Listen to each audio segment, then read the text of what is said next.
انك تصحى من النوم في يوم كده تلاقي جارك جايب بلدوزر وبيهد بيته، والبيت ده بيت جديد، تجري عليه وتقول له انت بتعمل ايه؟ انت اتجننت؟ يرد عليك ويقول لك اصل لقيت شرخ في الحيطه، قلت اهده وخلاص، مش هقدر اعيش فيه كده ولازم اهده. تتجنن اكتر من كلامه. شرخ تهد بيتك وتقول له ازاي في حد يهد بيته؟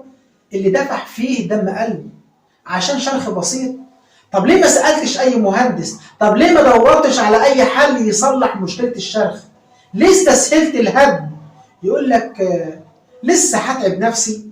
وفي نفس الوقت تلاقي جارك التاني بقاله كام سنة بيجيب جير وأسمنت أبيض، وكل ما يظهر الشرخ اللي في بيته يرممه ويصلحه.